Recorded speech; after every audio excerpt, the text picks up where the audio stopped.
días. Bueno, bienvenidos a este webinar sobre fortalecimiento de capacidades del personal líder en entidades relacionadas con eficiencia energética. Mi nombre es Andrea Heinz, soy consultora senior del Centro Climático de Copenhague y del Centro de Copenhague de Eficiencia Energética, que es C2E2.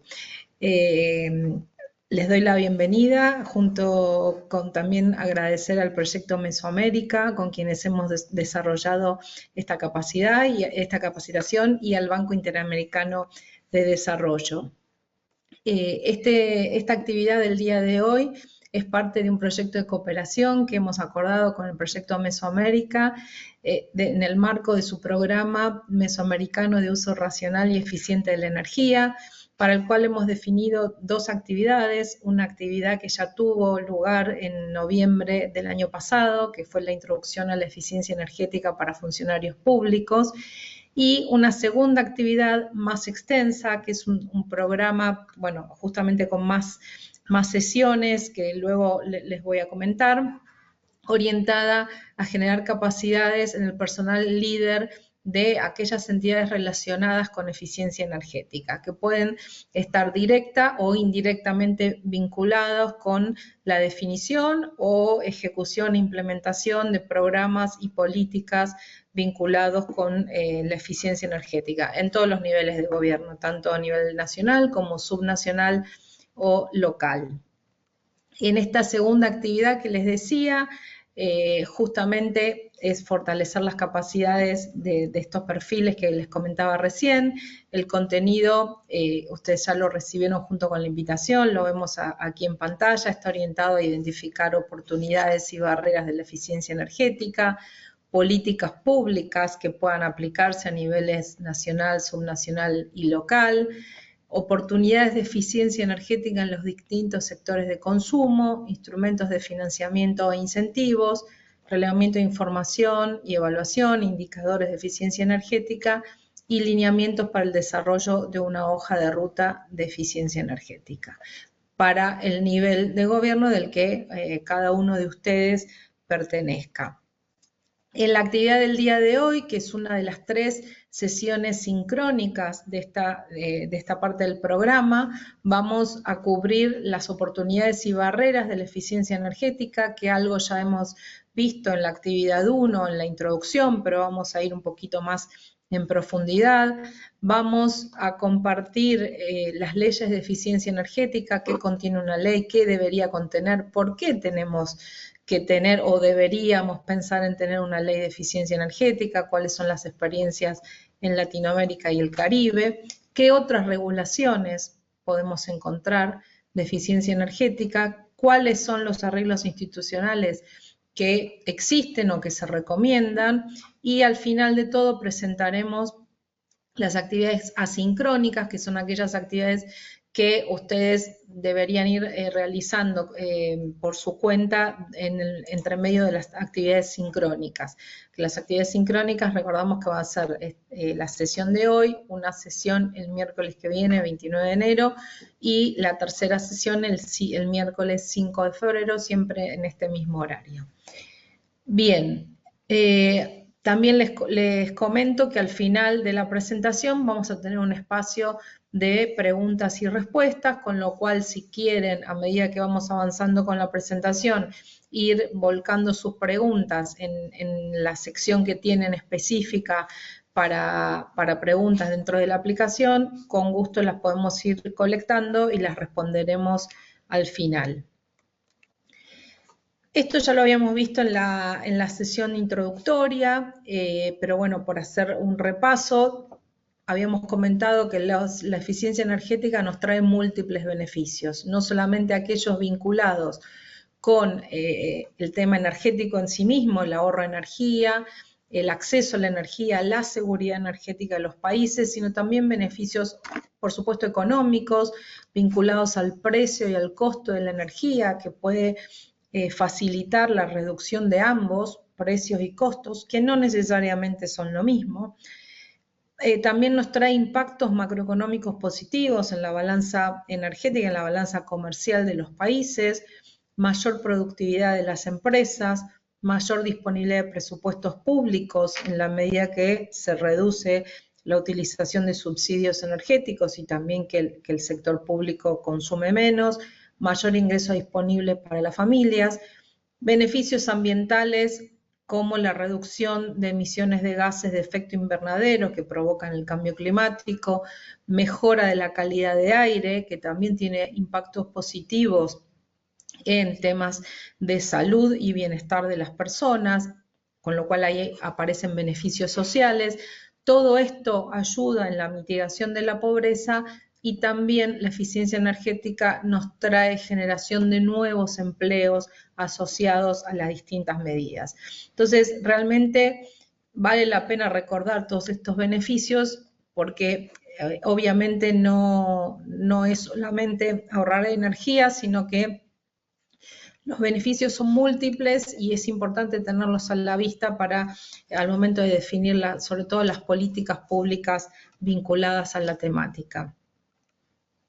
También habíamos visto que la eficiencia energética tiene algunas características que hacen que sea un poco más dificultoso implementarla o sobre todo si lo comparamos con respecto, por ejemplo, de las energías renovables. Está dispersa, es de pequeña escala y es específica para cada uso final de energía. La solución desde lo tecnológico y desde las inversiones son pequeñas y múltiples. En cada uso final de energía tenemos una oportunidad de hacer eficiencia energética, pero a la vez la solución muchas veces difiere de un uso a otro. Entonces, bueno, esa multiplicidad y esa especificidad de las soluciones hace que sea más compleja. Y una de las barreras que también es importante tener en cuenta es que la eficiencia es invisible, es decir, que tanto para el usuario o para quien tiene que, de alguna manera, financiar o apoyar estas medidas y las políticas, a veces es más difícil convencer justamente a todos esos tomadores de decisión a nivel individual, a nivel de las empresas o a nivel de las políticas públicas, porque es mucho menos tangible. Entonces, eso es una característica que muchas veces se convierte también en una barrera.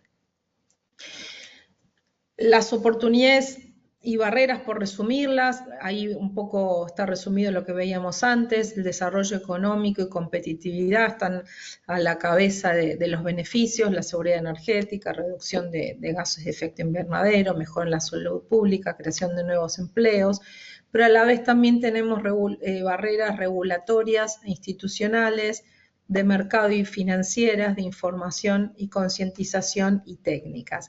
Y justamente para capturar todos estos beneficios es importante conocer las barreras y diseñar políticas e instrumentos que nos ayuden a reducir o eventualmente eliminar esas barreras, idealmente eliminarlas.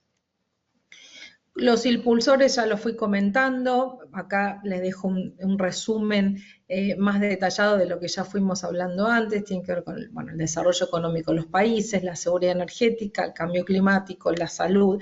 Y esto, si bien van a ver que yo hablo de los países, pero también se puede pensar si estamos hablando de gobiernos subnacionales o de gobiernos locales.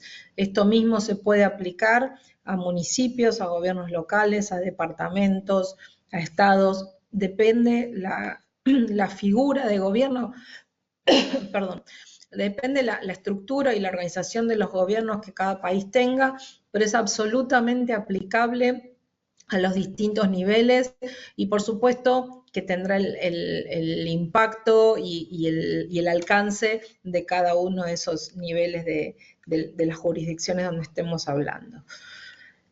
Cuando hablamos de las barreras, dijimos que hay distintos tipos de barreras. Las de mercado son las que se dan, por ejemplo, por distorsión de los precios de la energía, ¿sí? Muchas veces, y pasa mucho en los países de Latinoamérica y el Caribe, que los precios de la energía están subsidiados, a veces está subsidiado algún energético más que otro, lo cual además genera una distorsión entre distintas fuentes, por ejemplo, los combustibles fósiles y la electricidad, o la electricidad de fuentes renovables, tienen distintos subsidios que distorsionan e impiden al consumidor final, no importa de qué sector sea, ver realmente cuál es el beneficio económico de implementar medidas de eficiencia energética. Luego también hay altos costos de transacción, por esto que les decía que quizás tenemos múltiples proyectos pequeñitos, entonces a veces generar un análisis de un proyecto, analizar la viabilidad, presentarlo, buscar financiamiento, todo ese esfuerzo y el costo asociado a ese esfuerzo, a veces generalmente es el mismo si estamos hablando de un proyecto de unos pocos miles de dólares a de varios, o si el proyecto es de varios cientos de miles de dólares. Entonces, al tener muchos proyectos pequeñitos hace que los costos de transacción de manera relativa respecto de del costo de los proyectos, o sea, de la inversión, sean altos. Y eso es una barrera también. Hay barreras financieras que tienen que ver con tener disponible el capital inicial que hace falta para invertir en eficiencia energética. Luego está cómo se perciben los beneficios. A veces se ven las inversiones de eficiencia energética como riesgosas en cuanto a que si efectivamente voy a tener o no el repago que tengo estimado, si efectivamente voy a recuperar esa inversión, así como lo hice en el papel, ¿no? Como hice las cuentas de ese proyecto. Y eso del lado del usuario, de quien plantea un proyecto. Y cuando hablo de usuario o de consumidor, pensemos en el término más amplio. Estamos hablando de usuarios de los distintos sectores. Puede ser el usuario residencial, el usuario de energía, ¿no? Residencial, industrial, comercial, público o también de transporte. También hay barreras financieras del lado de las entidades de financiamiento, las instituciones de financiamientos, principalmente lo que es la banca comercial, que tienen mucha experiencia, obviamente, en prestar dinero, financiar distintas iniciativas. Cuando llega el momento de financiar medidas de eficiencia energética, que a veces se podrían generar con algunas condiciones preferenciales, concesionales, hay una dificultad de conocer los beneficios y de evaluar también los proyectos desde el punto de vista técnico. Y eso es una barrera que es importante, o sea, que existe, que es importante y que es importante tratar de reducir para que los flujos financieros fluyan de las entidades financieras que muchas veces tienen esos fondos para prestar, hacia aquellos que tienen los proyectos identificados, pero que cuentan con esa barrera de inversión inicial. A veces la barrera existe y hay que trabajar no en conseguir los fondos, por los fondos están, sino en conectar la disponibilidad de fondos con los usuarios. Luego tenemos el tema de información y concientización, que muchas veces no hay una conciencia real por parte de los consumidores de los beneficios. Entonces, ahí, bueno, es importante trabajar en generar concientización e información de valor para los usuarios de los distintos sectores. Luego tenemos barreras regulatorias e institucionales.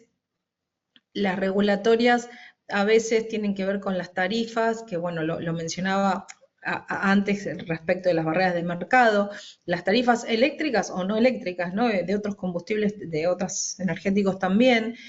Del lado de la regulación eléctrica o de la regulación energética, los proveedores de energía, típicamente las empresas distribuidoras de electricidad, pero también de gas, tienen más incentivos para vender energía que para hacer eficiencia energética, cuando muchas veces, y hay muchas experiencias en todo el mundo, son justamente esas empresas las que tienen el vínculo directo con los usuarios, con los consumidores de energía, las que pueden promover y fortalecer algunas de las iniciativas de eficiencia energética. Y luego, desde lo institucional, muchas veces se piensa en energía desde el lado de la oferta. Entonces, lo típico, esto ha ido, por supuesto, mejorando mucho en los últimos años. Esto está basado, este resumen está basado en un reporte de la Agencia Internacional de Energía y el BID, con foco en Latinoamérica, pero ya tiene más de 10 años. Por suerte esto ha mejorado, no está resuelto todo, por eso lo comparto.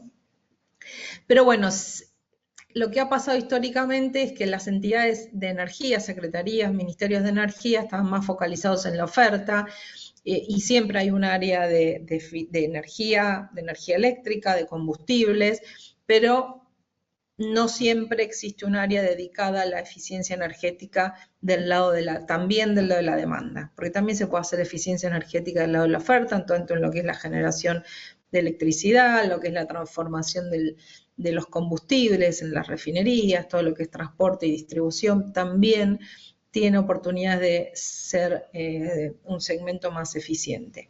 Y por último tenemos las barreras técnicas, que tienen que ver con la disponibilidad de tecnologías de eficiencia energética que sean asequibles y adecuadas de acuerdo a las condiciones locales de cada país, de cada mercado, y también con las capacidades técnicas profesionales y técnicos para identificar, desarrollar y implementar medidas de eficiencia energética en los distintos sectores.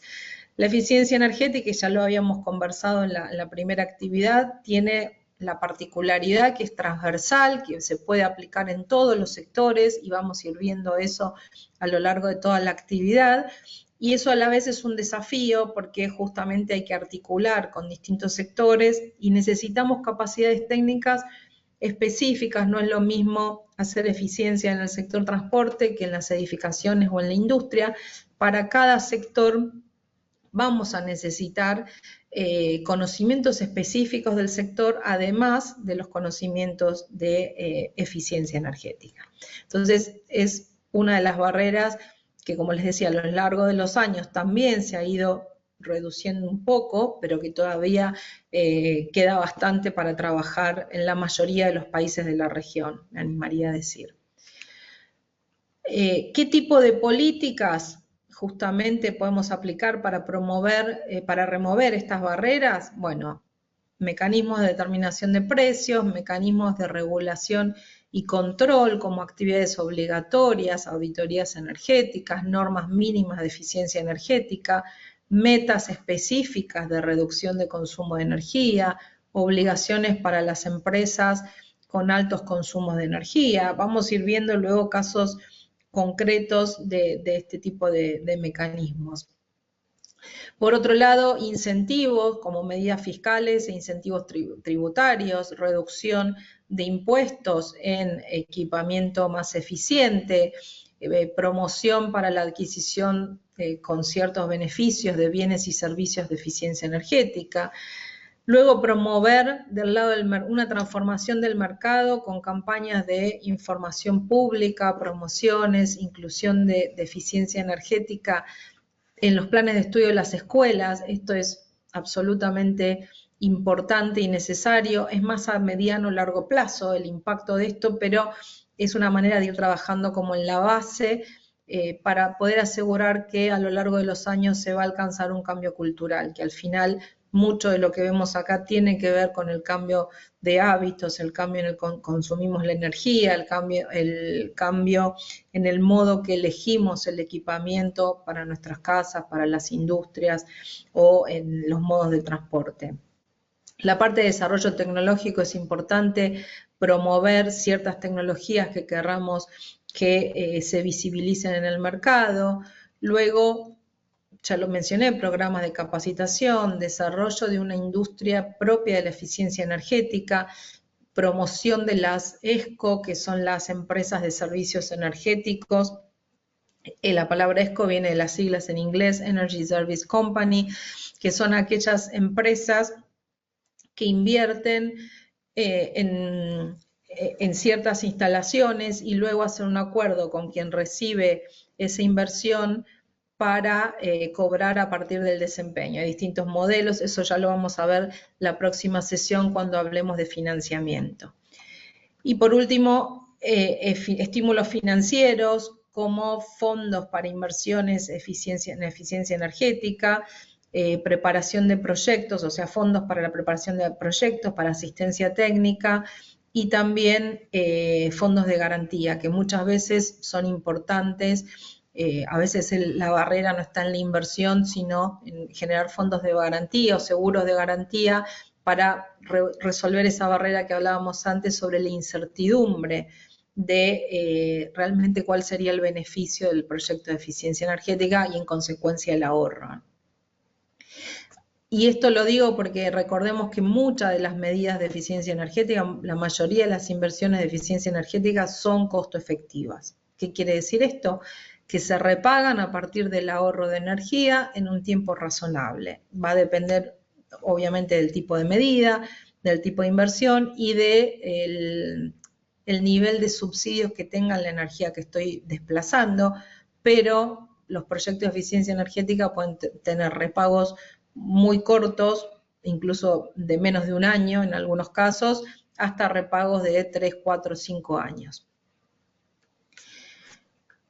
Un poco ya lo fuimos mencionando, pero para resumir vamos a necesitar alguna organización y arreglos institucionales adecuados, y esto quiere decir que haya alguna institucionalidad, ya sea en la cartera que lleva los temas energéticos, en una agencia, vamos a ver en un ratito distintas alternativas.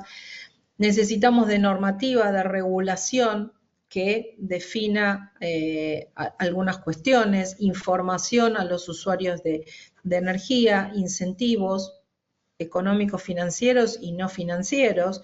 A veces los incentivos tienen que ver con algún reconocimiento, un premio, un sello, vamos a ver algunos ejemplos, y fortalecimiento de capacidades es fundamental, porque si no garantizamos que haya las capacidades necesarias que se instalen adecuadamente, luego van a ser medidas como que entran, empiezan, ocurren y terminan y no tienen continuidad en el tiempo. Es absolutamente necesario el fortalecimiento de capacidades. Bueno, y ojalá este tipo de programas también sirvan para apalancar ese desarrollo de capacidades. ¿Por qué es necesario un marco legal? Bueno, para poder acceder al potencial, a todo el potencial que existe en eficiencia energética, dependiendo en cada mercado.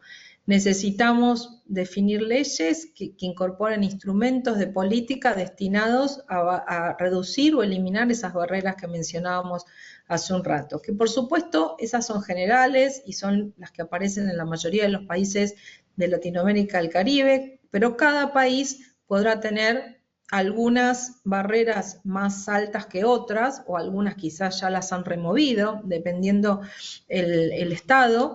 Entonces, también en función de un análisis de cuáles son las barreras que tengo, es cuál va a ser el mejor marco legal para promover la eficiencia energética.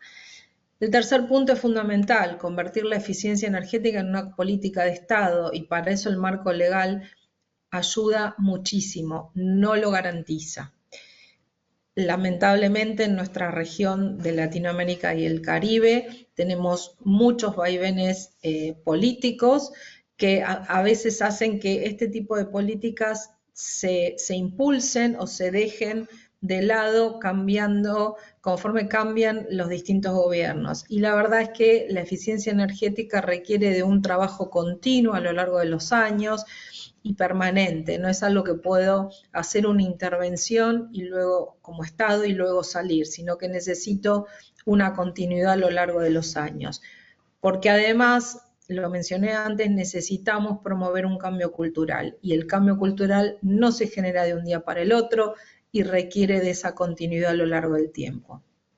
Por otro lado, es importante remarcar que una ley de eficiencia energética no es el fin en sí mismo, no es que llegamos a discutir, a promover una ley y ya está, podemos hacer el check y seguimos con otra cosa.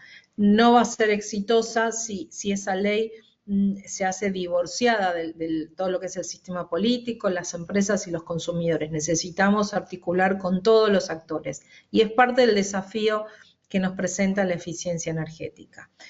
Luego lo vamos a ver, todo el material que tenemos para esta actividad y las que vienen, pero voy a ir comentándoles, sobre todo para los temas de hoy, en particular el por qué es necesaria o no una ley de eficiencia energética. Dentro del material asincrónico tenemos un podcast sobre las experiencias, algunas experiencias de leyes de eficiencia energética en Latinoamérica y cómo hay distintos modelos que fueron exitosos, como son el caso de Uruguay y de Chile, con distinto abordaje, y bueno, ahí los invito a escucharlo. También tienen ahí en el material complementario un documento que lo vamos a comentar en un ratito, de OLADE, donde describe las leyes de eficiencia energética es del año 2022, con lo cual algunas pueden estar un poco desactualizados, pero nos da un buen panorama de todas las leyes y proyectos de ley que había en ese momento en toda la región. Un poco para repasar algunas cosas que fuimos mencionando: cómo establecer un marco regulatorio efectivo, instalar la eficiencia en la agenda nacional, y esto es involucrando a distintas áreas de gobierno, explicar claramente el propósito y la intención de la política de eficiencia energética. Muchas veces estas políticas son disparadas por cuestiones, a veces por cuestiones de crisis. En Europa y en los países desarrollados, fue en el año 74, luego de la gran crisis del petróleo, es que empiezan a trabajar en eficiencia energética, justamente porque los países en ese momento tratan de identificar de qué manera pueden avanzar en su desarrollo sin ser tan dependientes del consumo de energía, que en ese momento se había transformado en un recurso escaso y muy costoso. Bueno, a veces el disparador y el propósito puede ser resolver una crisis, y es absolutamente válido. La región ha tenido una crisis de sequía, por ejemplo, en los últimos años, que también podría ser el puntapié o el principal impulsor de una política más fuerte de eficiencia energética, o algún tema que vaya acompañado de una reducción de subsidios,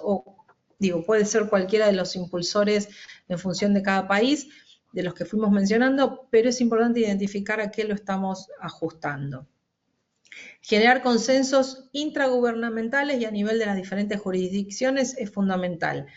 Si bien eficiencia energética la mayoría de las veces está instalada en las carteras de energía, ministerios, secretarías, es absolutamente necesario una articulación con las otras áreas de gobierno: industria, vivienda, transporte, medio ambiente, y también en distintas jurisdicciones, entre lo que son los gobiernos nacionales, subnacionales y locales, y va a depender del tipo de estructura gubernamental de cada país, qué tanto se puede hacer en cada una de las jurisdicciones. En países más federales, como es el caso de México, como es el caso de Argentina, Brasil, los gobiernos subnacionales son más autónomos.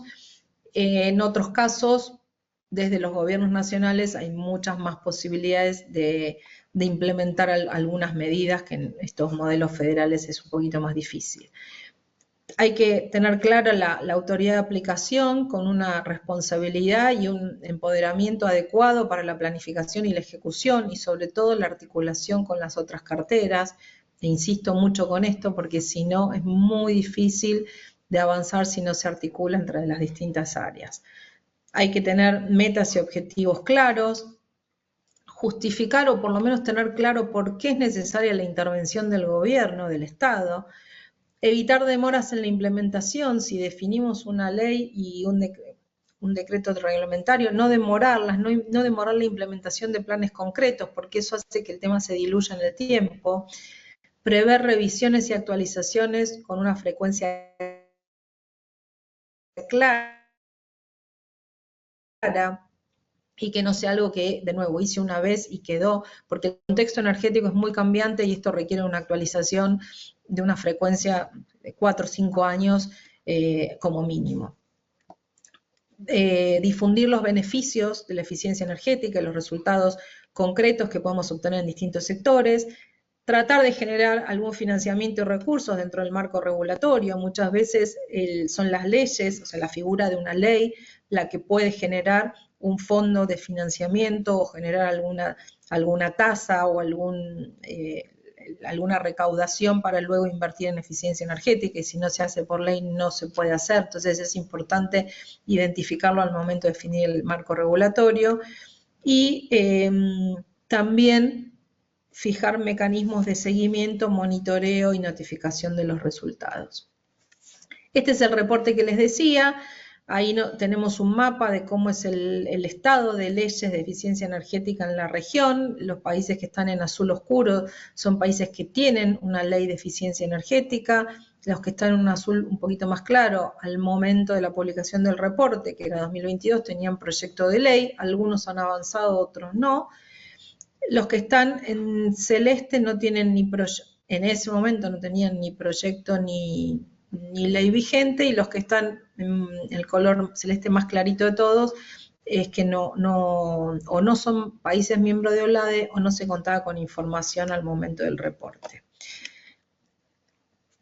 Algo interesante es que el contenido de las leyes de eficiencia energética varía de un país al otro. Este es un resumen donde están todos los contenidos abordados en todas las leyes o proyectos de ley. La estructura institucional aparece en todos los casos y es definir esto, quién es la autoridad de aplicación, cómo va a articular con el resto de las carteras y demás. La definición de planes nacionales de mediano y largo plazo o estrategias, dependiendo el país, se llama de una manera u otra, pero un poco el espíritu es el mismo. La ley es como el marco amplio que define los grandes objetivos y instruye al poder ejecutivo normalmente, o a la autoridad de aplicación, a definir un plan o una estrategia de eficiencia energética, donde en ese plan o estrategia se va a plasmar más en detalle los instrumentos y las medidas de implementación. Muchas de ellas, de estas leyes, prevén mecanismos de monitoreo y evaluación de las mismas políticas y planes. La mayoría tienen algún concepto de incorporar eficiencia energética en las compras públicas, incorporan el etiquetado de eficiencia energética. Muchas incorporan reportes y obligaciones de grandes consumidores de energía. A veces es solamente reportar información de manera obligatoria, a veces avanzar con algunas implementaciones concretas. Luego hay políticas sectoriales para edificaciones, transporte, industria o algún sector particular que sea clave para el país. Mecanismos de certificación y control de las obligaciones que se definan, incentivos económicos de lo más diverso, mecanismos de certificación de proyectos de eficiencia energética o lo que se conoce como certificados blancos, y también aparece la figura de las empresas ESCO. Esto es bastante disperso y diverso a lo largo de todas las leyes de la región. Y de nuevo, la mayoría promueven un cambio cultural y tienen un componente de comunicación y educación, en algunos casos más determinante y más exhaustivo que en otros. Acá lo que podemos ver es para todos los países de la región qué sectores de consumo se incluyen en cada una de las leyes.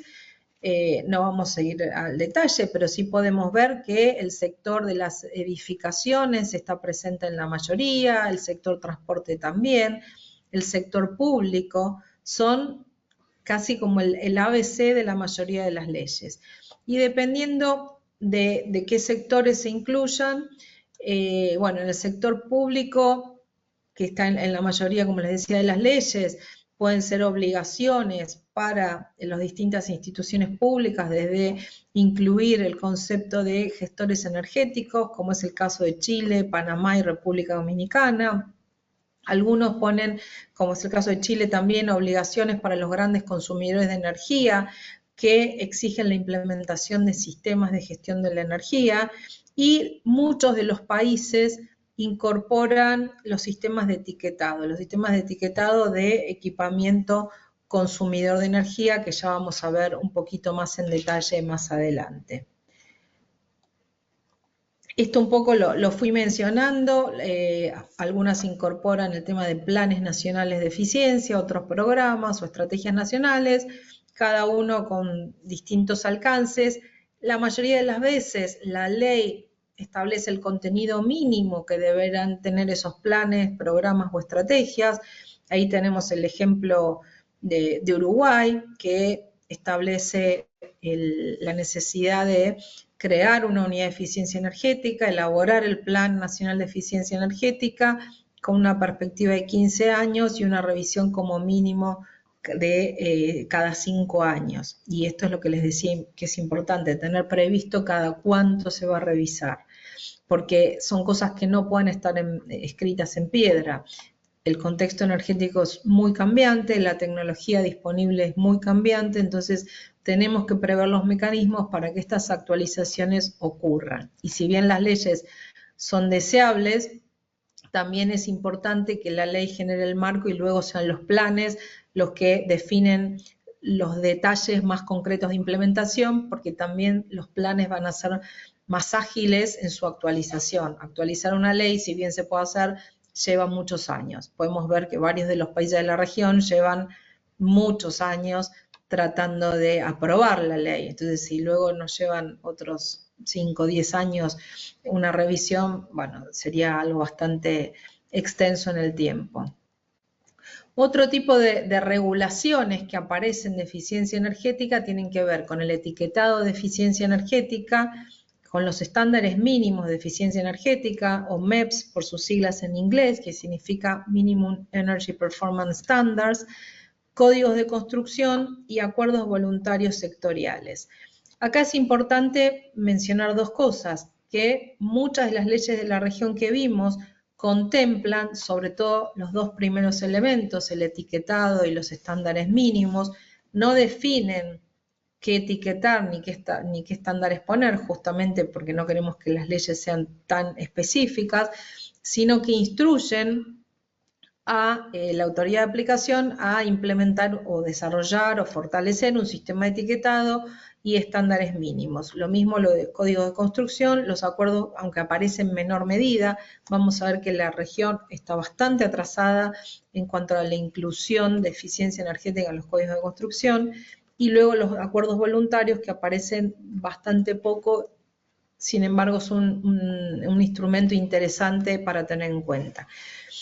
Dicho esto, las leyes pueden incluir esto, pero también ha pasado en muchos países y en muchos países de la región donde se ha avanzado en algunas de estas regulaciones sin necesidad o de manera previa a tener la ley de eficiencia energética promulgada, reglamentada, instrumentada. ¿Sí? Entonces se puede avanzar con estas regulaciones si también se las puede incluir en el marco de una ley de eficiencia energética o en paralelo, avanzar con estas, cuando se hace la ley, incluirlas, considerando no solamente lo que ya está desarrollado, sino lo que falta fortalecer o extender a futuro. Acá les quiero compartir una plataforma, que es una plataforma de ESMAP, que es una iniciativa del Banco Mundial, que es interesante porque nos permite monitorear, es como un monitor de indicadores regulatorios en energía sostenible. Esto también viene de sus siglas en inglés, ahí les dejo el link para quien lo quiera ver. Están todos los países, no, todos los países no, hay muchos países, de hecho de la región, no están todos, hay bastantes que no van a encontrar. Ahora vamos a ver el listado de los que están, sobre todo de los del proyecto Mesoamérica, pero para que tengan una idea de qué información les da, en este caso tomé el ejemplo de Colombia, da como un scoring, un puntaje sobre el acceso a la electricidad, cocción limpia, que muchos de los países no lo tienen evaluado, energías renovables y eficiencia energética. Y un puntaje global que de alguna manera pondera estos cuatro ejes, ¿sí? Luego, en cada uno de los ejes, lo que hacen, y acá nos vamos a enfocar en el de eficiencia energética, es que analiza el desarrollo de regulaciones asociados a distintos aspectos. La gobernanza, eficiencia energética tiene que ver con la institucionalidad, sectores comercial e industrial, sector público, incentivos y mandatos para las empresas de utilities, las empresas distribuidoras de energía, mecanismos de financiamiento, estándares mínimos, sistemas de etiquetado, códigos de edificación, códigos energéticos de edificación y sector transporte. Y a su vez cada una de estas dimensiones tiene una serie de subdimensiones o subítems analizados, y esto lo van a encontrar para cada una de estas, para cada país. Acá es solamente para mostrarles el tipo de información que van a encontrar para cada sector. O sea, cada una de estos indicadores tiene como su subdesagregado, y esto, si bien genera un número, es más cualitativo, porque cuando uno va, y está disponible también en el sitio web la metodología, es más on-off, es decir, tiene algo, tiene o no tiene, y si tiene algo, suma un puntaje.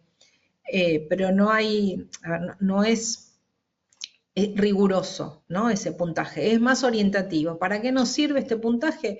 Para comparar entre distintos países, para comparar los propios países, cómo evolucionan en el tiempo, dentro de una dimensión, bueno, cuáles son las subdimensiones que requieren más atención, cuáles son aquellas que están a un nivel bien aceptable o más cercano a las buenas prácticas. En este caso de Colombia vemos que la parte de gobernanza tiene un 100, o sea que está con todo lo que se espera que tenga que tener. Y bueno, y así podemos ir viendo cada uno de los países con todas en todos los indicadores y subindicadores. Acá podemos ver para los países de Latinoamérica y el Caribe que están dentro del RAIS, cómo fueron avanzando entre el 2010, que son las líneas celestes, al 2023, que es la línea verde, en cada una de estas dimensiones. ¿Sí? Lo que podemos ver que en algunas dimensiones se ha avanzado bastante, como es el caso de, esto es 0 en el centro y 100 en la periferia. En el caso del sector público hemos pasado como de un 10 a un casi 70, 80. En el caso de la parte de gobernanza también estamos, no, perdón, no es el 100 el de afuera, sino que este de aquí es 50, para la región, porque bueno, adapta la escala según los números que tengamos. Pasamos de valores muy bajos a casi el 50, en gobernanza también de números cercanos al 20 a un poquito más del 50, en etiquetado también hay bastante mejora. Fíjense lo que les decía, en códigos de construcción, y esto es eficiencia energética dentro de los códigos de construcción, porque no es que no hay códigos de construcción en la región, la mayoría de los países tenemos códigos de construcción, por no decir 100%. Lo que está faltando, y estamos en una muy mala situación, es incluir en esos códigos de construcción conceptos de eficiencia energética o requerimientos mínimos de eficiencia energética en esas construcciones. Con lo cual, acá la conclusión sería, la región avanzó bastante bien en algunas dimensiones, en otras muy poquito, pero ¿qué pasa si nos comparamos con los países desarrollados? Acá es con los países desarrollados de la OECD. Bueno, vemos que los países de la OCDE están en muy buena posición en la mayoría de los indicadores, y sin embargo Latinoamérica y el Caribe todavía nos queda bastante para trabajar, para acercarnos a donde están los mejores, que siguen trabajando, porque tampoco tienen todo resuelto. Todavía les queda a la mayoría de estos países bastante para recorrer, para poder capturar todo el beneficio que podrían tener si aprovecharan del todo la eficiencia energética. Esta es otra forma, otra información que nos dan los indicadores. Acá seleccioné los países de la región. Esto es lo que les decía. Fíjense que del proyecto Mesoamérica tenemos Colombia, Costa Rica, Dominicana, El Salvador, Guatemala, Honduras, México, Nicaragua, Panamá. Nos estaría faltando Belice, si no me equivoco. Y bueno, me faltan varios del Caribe. Acá lo que podemos ver son los distintos scoring, los distintos puntajes, y cada color de las barras es una dimensión o uno de estos indicadores diferentes. Vemos que en el caso de la región, Brasil, México y Uruguay son los 3 países que están más avanzados. Ecuador está muy bien ponderado, Costa Rica y Panamá le siguen con buenos puntajes relativos dentro de la región todos, porque de nuevo, si nos comparamos todavía nos queda un trecho para recorrer. Pero de nuevo, esto es comparativo y es para entender de un pantallazo, de una forma más o menos rápida, dónde estamos mejor posicionados y dónde están aquellas cosas que requieren mucho más esfuerzo y mucho más atención.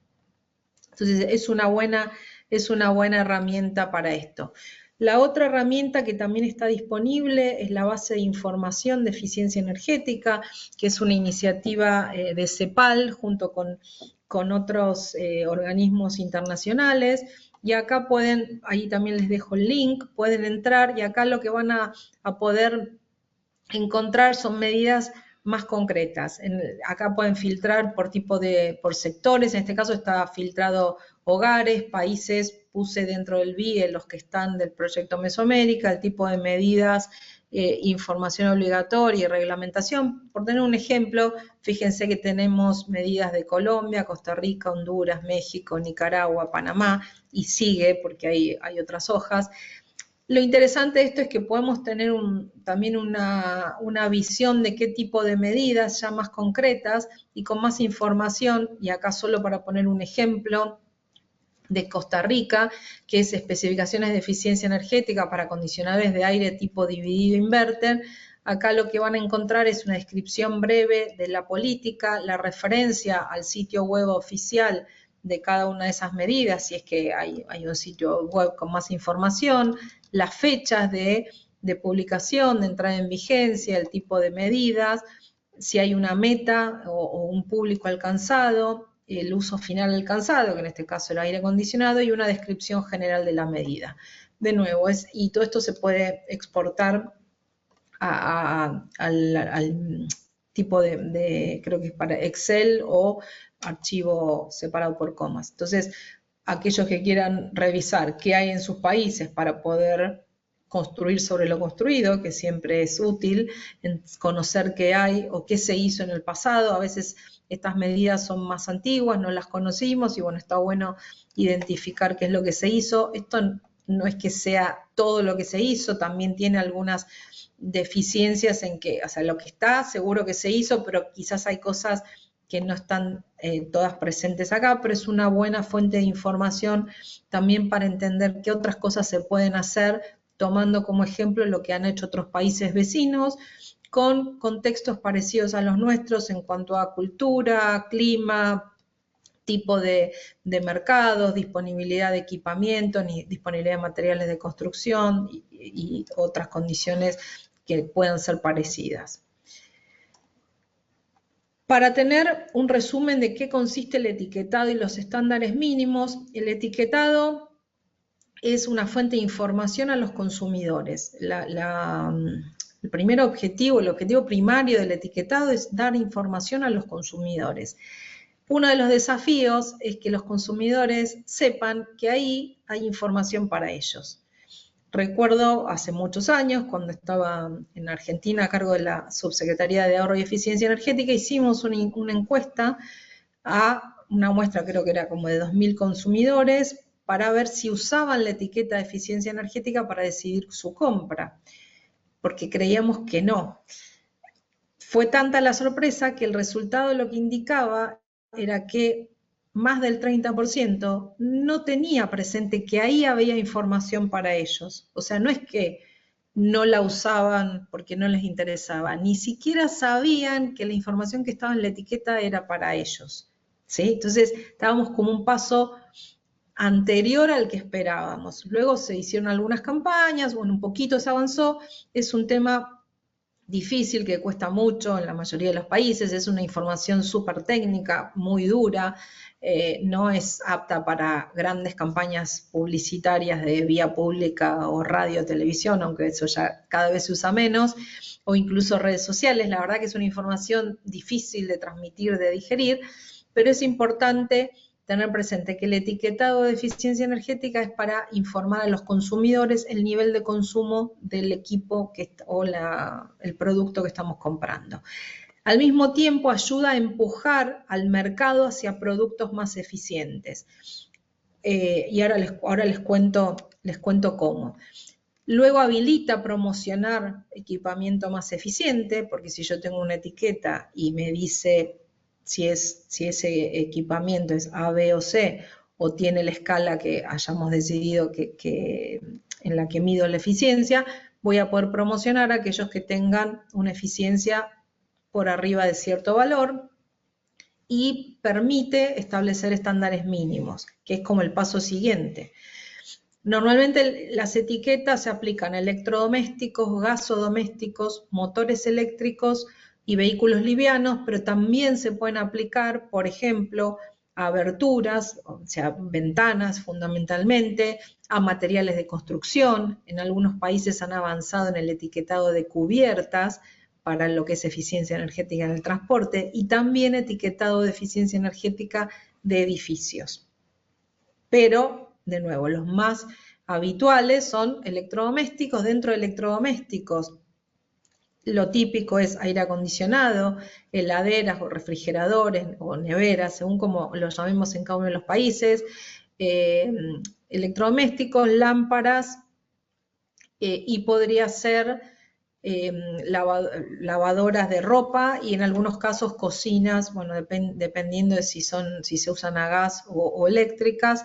El tema de motores eléctricos tiene la ventaja que hay una norma internacional, con lo cual la parte del reglamento técnico estaría resuelta. Y bueno, y luego avanzamos en los estándares mínimos. ¿Qué significa esto de reglamento técnico, etiquetado y estándar mínimo? El reglamento técnico es la norma que definimos de cómo vamos a evaluar la eficiencia energética de un equipo. Ese equipo puede ser, supongamos que es un aire acondicionado. Bueno, el reglamento técnico va a decir, para el tipo de aire acondicionado, el tipo de capacidad, si es un aire acondicionado de ventana, split o lo que sea, cómo vamos a evaluar la eficiencia energética en condiciones estándar. Esto es para cierta temperatura, si es frío o calor, se evalúa en frío, se evalúa en calor, en un ambiente con ciertas características, es decir, con condiciones homologadas, se define el ensayo dentro del reglamento técnico, mediante el cual se va a analizar ese equipo, y se define también dentro del reglamento la etiqueta, que es cómo voy a terminar de catalogar ese equipo. Una vez que el reglamento técnico está aprobado, podría ser, o sea, en muchos países lo que hace es se publica la norma voluntaria, que en general la publica el organismo de norma y certificación de cada país. Y luego hay otra autoridad, que puede ser las autoridades de energía o de comercio interno, o alguna otra, que define que esa etiqueta empieza a ser obligatoria a partir de cierto momento en el tiempo. En general es un tiempo prudente después de que se publicó el reglamento técnico, para que los laboratorios puedan equiparse, se pueda instalar el ensayo y armar toda la infraestructura necesaria del sistema de etiquetado. También podría ser que el etiquetado se defina en origen, y algunos países, y en particular algunos países de la región, como pasa en muchos de los países de Mesoamérica, que tienen un mercado más de importación. Entonces muchas veces lo que se hace es, a veces se define una etiqueta, pero a veces también se reconocen certificaciones en origen, que también es válido.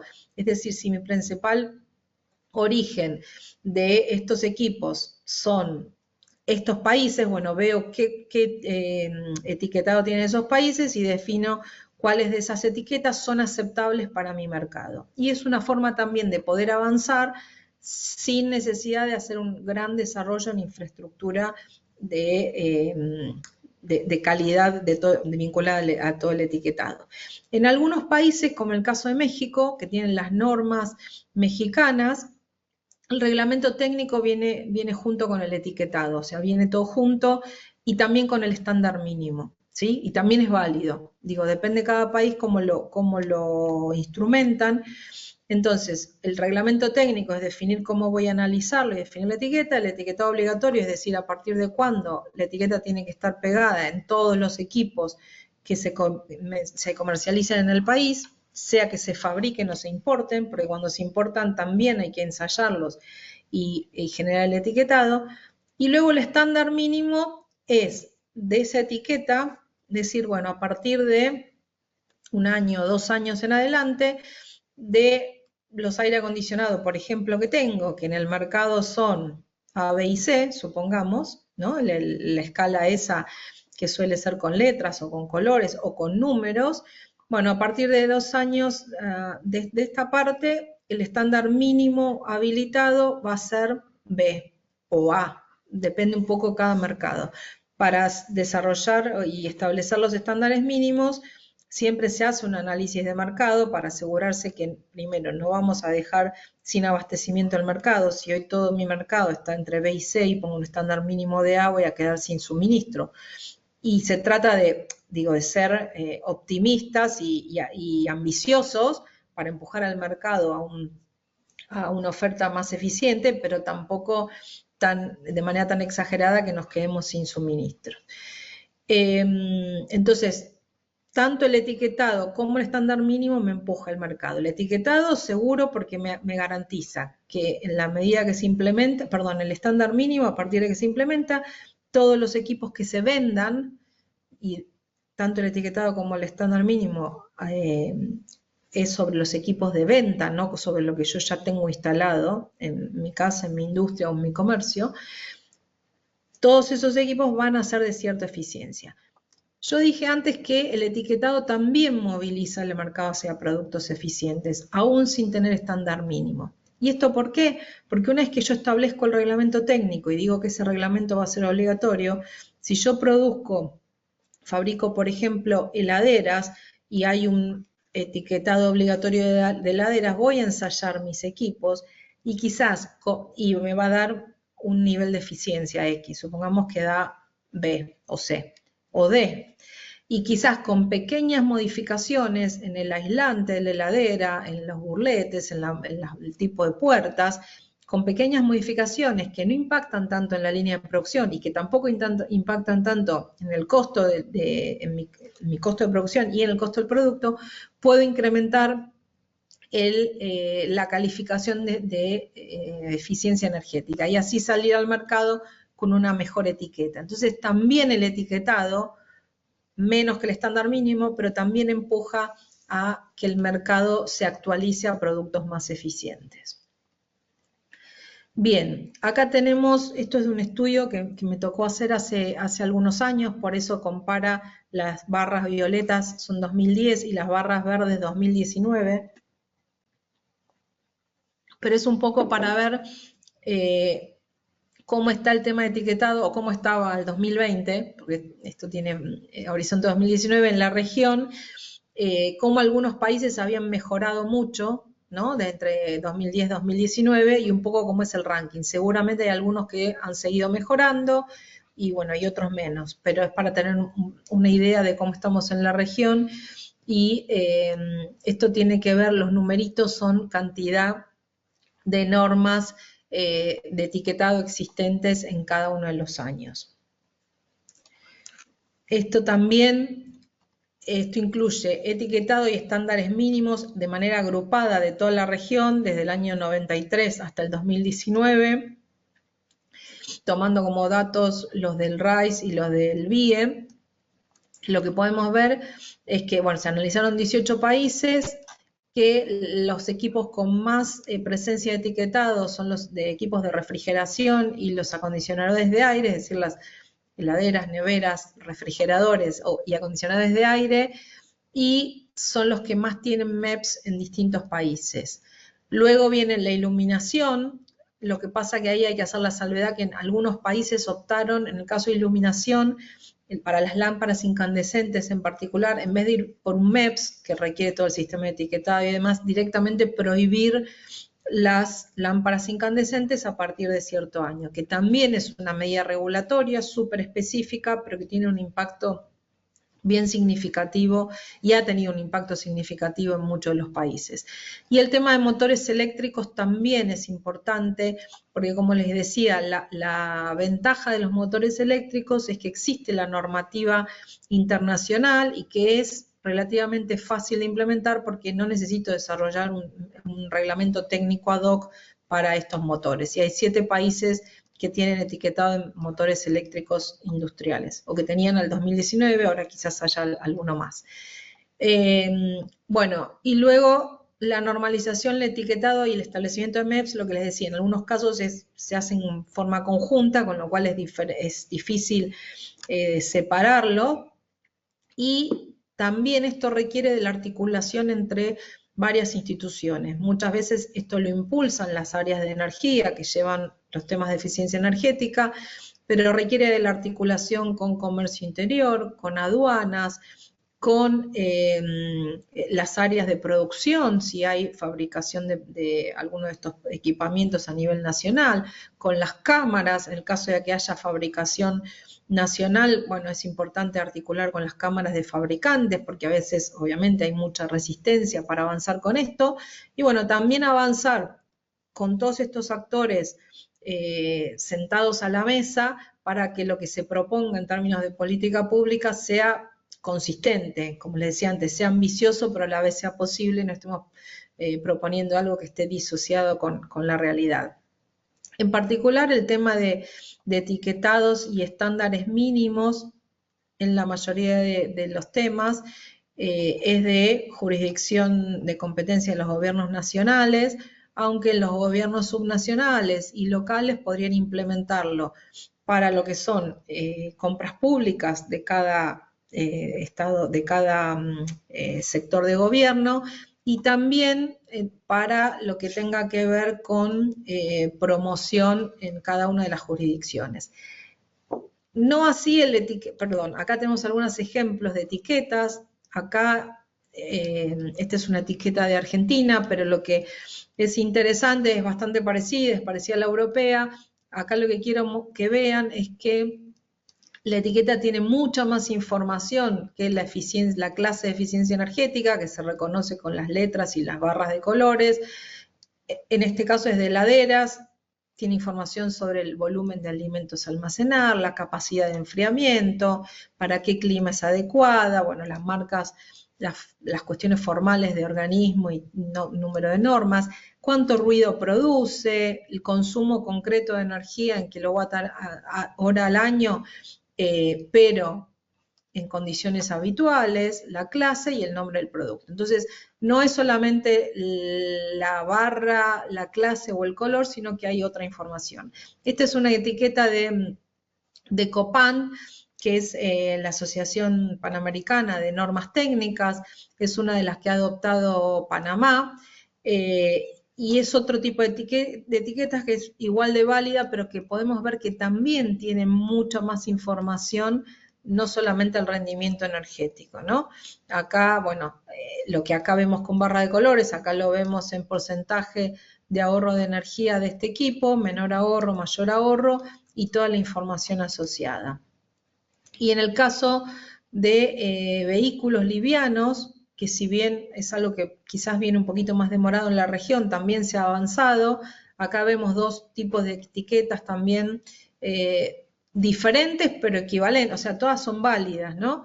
Cada país decide con cuál avanza. En la de la izquierda es de Chile, y también vemos que hay mucha información, no solamente el rendimiento del combustible en cuanto a kilómetros por litro, vemos que el rendimiento de combustible lo da en condiciones de ciudad, mixto y carretera, en fin, está el tema de emisiones también, aparece otra información, y este es el caso de la etiqueta de Argentina, que es comparativa. De nuevo, son dos tipos de etiqueta, cada país elige la que mejor le cuadra para su contexto. Lo ideal, y acá es importante decirlo, sería tener una armonización regional, con lo cual estaríamos todos hablando del mismo tipo de etiqueta, sobre todo cuando hay un mercado de compra y venta de artículos, ya tanto de vehículos como del resto de los equipos. Siempre la recomendación, y sobre todo para aquellos países que todavía no han definido el sistema de etiquetado, es que se trate de avanzar en una armonización, en una definición de estándares regionales, para que también eso ayude en la infraestructura de los laboratorios, ayude en la certificación de origen, en la definición de las etiquetas y demás. En el material complementario también les puse, van a encontrar varias recomendaciones de U4E, que es una iniciativa también de Naciones Unidas, que es United for Efficiency, que ellos se dedican a desarrollar recomendaciones y lineamientos para implementar etiquetados y certificaciones de equipos consumidores de energía. Entonces ahí tienen varias recomendaciones para distintos tipos de equipamiento. Está pensado para la región, las que están todas en español, y bueno, para aquellos países que todavía no han avanzado o no tienen cerrado el tema de etiquetado, quizás les sirva como insumo para ver por dónde pueden avanzar y cuáles serían las principales recomendaciones. También no hay que perder de vista que en algunos casos, y sobre todo en algunos países del Caribe y en algunos de Centroamérica, hay un problema difícil que es el mercado secundario. Entonces también ahí el rol de las autoridades de energía o de la Autoridad de Aplicación de Energía y de Eficiencia Energética y el vínculo con las autoridades aduaneras es clave, es absolutamente clave para poder acotar lo que ingresa por ese mercado secundario. Acá tenemos el caso de México, que lidera el tema de normativa en etiquetado y MEPS ya desde el año 95, son las normas oficiales mexicanas de eficiencia energética, son obligatorias, tienen todas las especificaciones de valores mínimos de eficiencia o máximos de energía, son estas que les decía que está todo junto, el reglamento técnico, la obligatoriedad y el MEPS. Y también la norma define el tipo de etiqueta.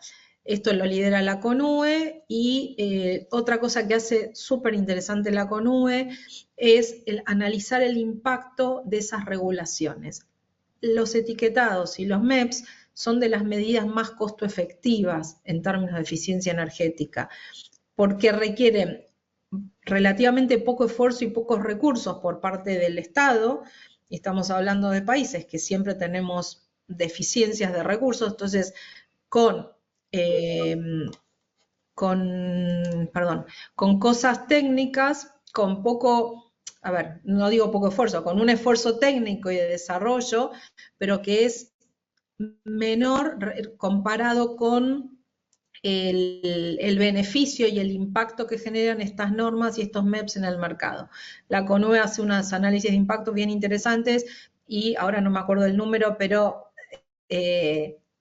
cada año con lo que regulaban, recuperaban, creo que eran varias decenas de veces lo que era su propio presupuesto, con lo cual pagaban y justificaban ampliamente su existencia.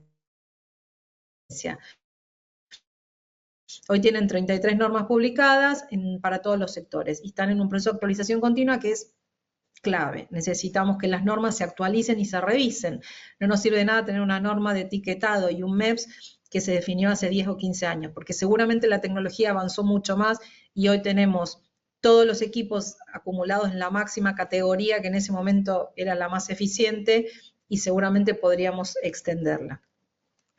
En edificaciones estamos bastante mal en la región, como habíamos visto en el gráfico ese de Araña, donde nos comparábamos entre los 2 años. Acá vemos país por país cuántos y cuáles tienen medidas de eficiencia en los códigos de edificación. Hay pocos. México viene otra vez ahí en la delantera con códigos energéticos para edificaciones, para distintos tipos de edificaciones. Brasil con el programa Procel Edificios, y hay algunas iniciativas que han ido teniendo lugar a lo largo del tiempo en Argentina, Chile, Panamá, Ecuador y Uruguay. Pero acá es donde es clave el involucramiento de gobiernos subnacionales y locales. En la mayoría de los países son los gobiernos locales los que definen los códigos de construcción. Y ahí es importante el rol de estos gobiernos y desde los gobiernos nacionales se puede promover, empujar, apoyar con generación de capacidades técnicas, con tratar de homologar o proponer una norma que esté homologando los contenidos de eficiencia energética en todos los códigos de construcción, porque cada gobierno es autónomo en la definición de estos códigos en la mayoría de los países. Entonces es clave la articulación en este caso entre los distintos niveles de gobierno y también entre las distintas áreas. no es solamente un tema de competencia de energía, también compete a las áreas de vivienda, de infraestructura y muchas veces desarrollo urbano o como se llame en cada uno de los gobiernos locales. Y por último, de las distintas regulaciones que les mencioné que íbamos a ver hoy, tenemos los acuerdos voluntarios. Acá hay dos ejemplos de países de Mesoamérica, de nuevo México liderando el tema. A través de su ley de transición energética establece, la Secretaría de Energía, la CENER, establece que a través de la CONUE se podrán suscribir acuerdos voluntarios entre participantes de los sectores productivos con un consumo significativo de energía por unidad física de producción para reducir la intensidad energética de sus actividades. ¿Cómo funciona esto? Se firma un acuerdo entre la empresa o la organización y la CONUE. La empresa se compromete a una meta a lo largo de 3 años, a una meta de reducción o de mejora de la intensidad energética. Tiene que además presentar un plan con el cual va a alcanzar esa meta y cada año presentar resultados parciales a la CONUE y a la CENER para mostrar el avance. Muchas veces lo que recibe como contraparte es apoyo técnico, capacitación, auditorías iniciales para definir su línea de base y al final, si cumplieron con el acuerdo y con la meta planteada inicialmente, reciben también un reconocimiento que es como de acuerdo voluntario exitoso.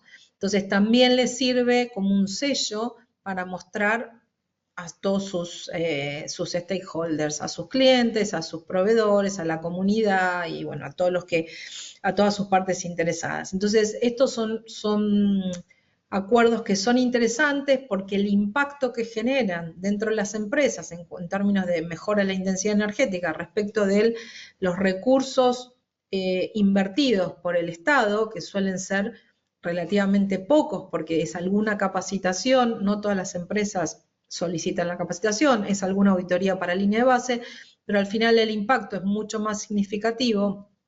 Entonces, es importante este tipo de acuerdos porque la costo-efectividad es realmente bien interesante y además le da mucho más visibilidad al tema a través de las propias empresas que participan y que difunden estas iniciativas. El otro tipo de acuerdo voluntario no se llama necesariamente con este nombre, en México sí, pero bueno, acuerdos voluntarios en definitiva serían compromisos o compromisos por parte de las empresas o del usuario de energía con una contraprestación del Estado, pero que al final queda del lado de la empresa decidir si la toma o no esa contraprestación. En el caso de Costa Rica, allá por el año 2019 establecieron que las organizaciones que tuvieran la certificación ISO 50001 podían optar por una tarifa diferenciada con su proveedor de electricidad. Es decir, que podían conseguir una reducción de la factura eléctrica entre un 15 y un 25%, si estaban certificados 50001, que es la norma de sistemas de gestión de la energía. Esto es algo que aquella empresa que le interesa y lo aplica accede a ese beneficio y si no, no.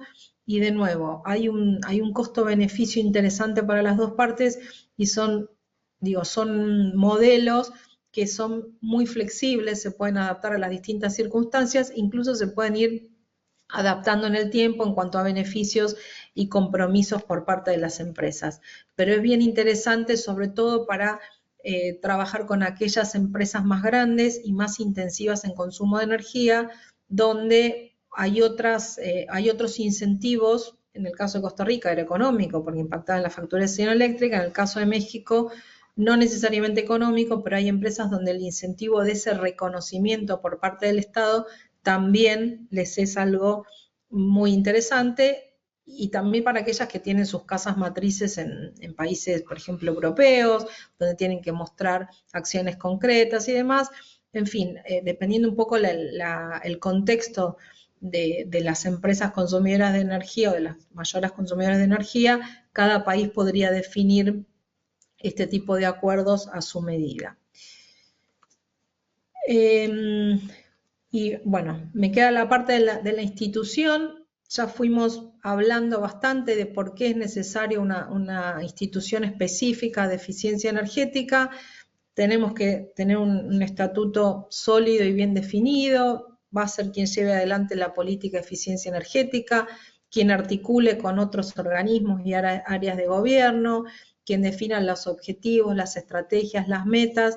En general es la autoridad de aplicación de las leyes y otras regulaciones, es quien monitorea y fiscaliza los avances e implementa los programas específicos de promoción y encara todas las iniciativas de difusión.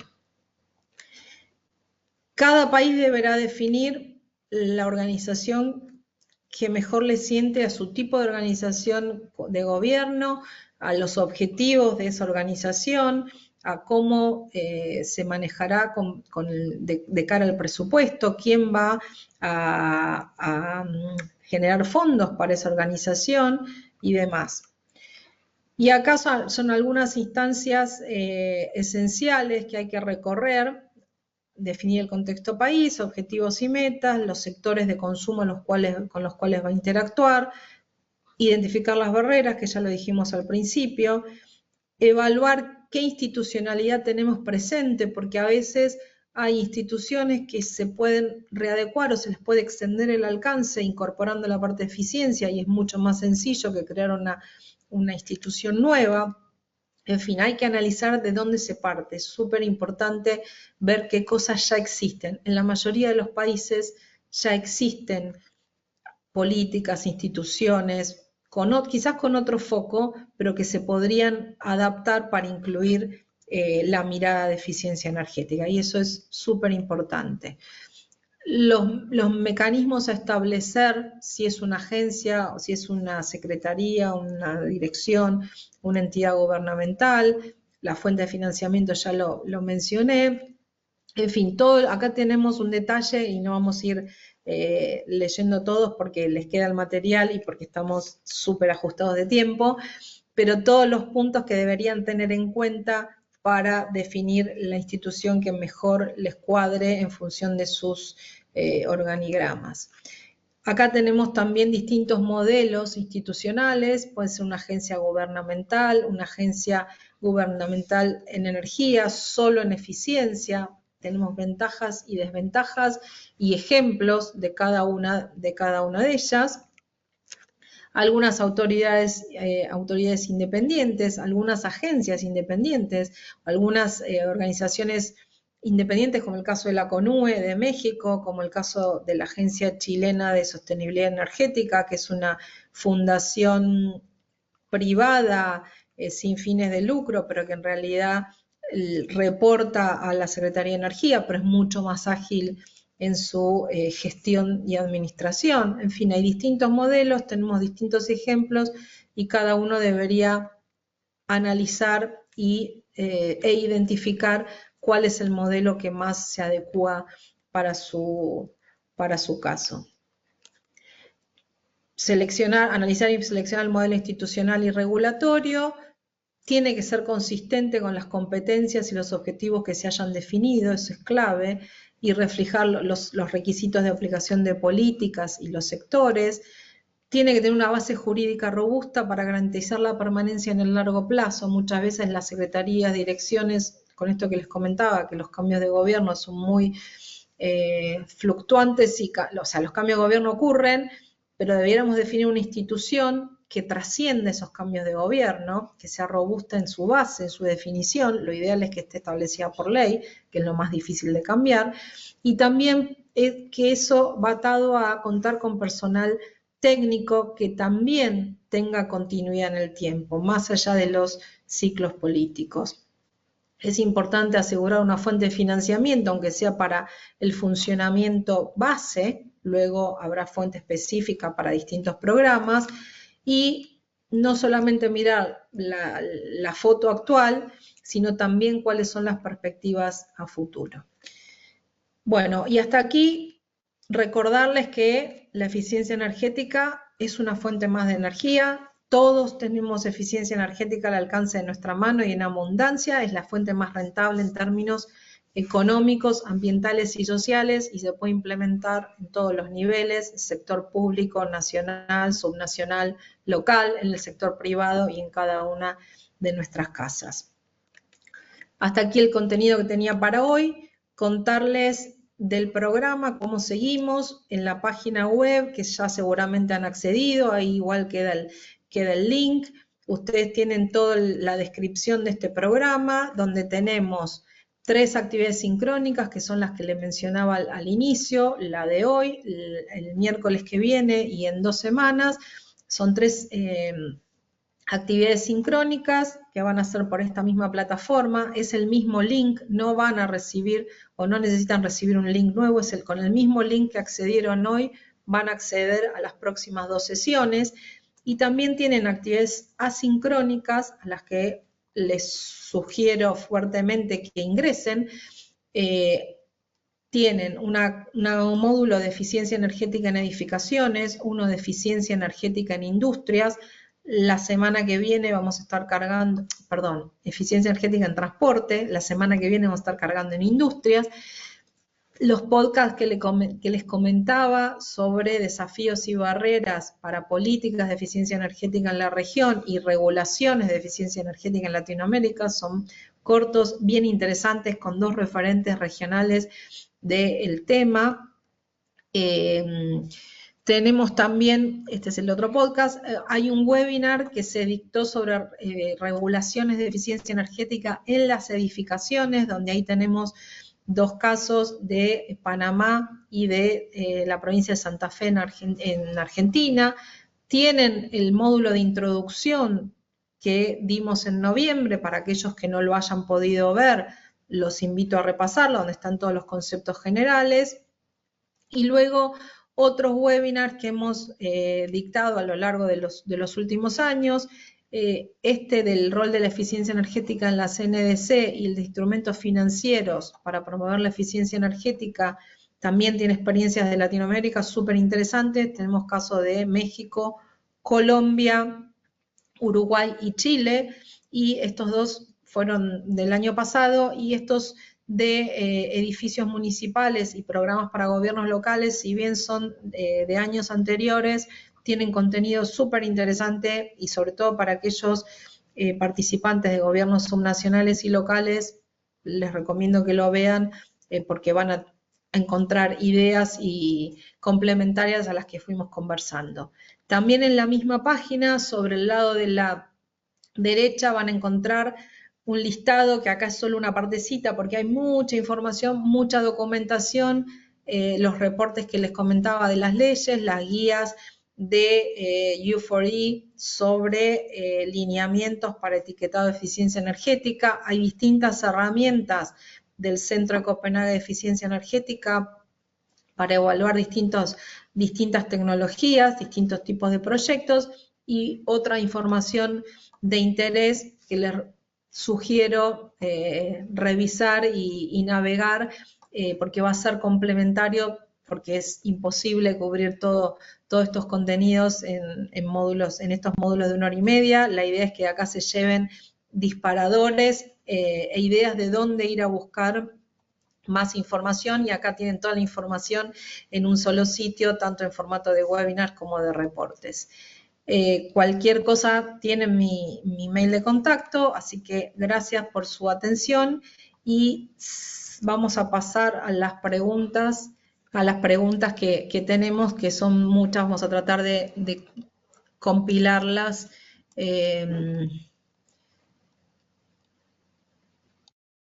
Bueno, nos preguntan: ¿algún índice internacional que permita la comparación de energía ahorrada? Suele estar controlado, por ejemplo, por población para hacer los datos comparables.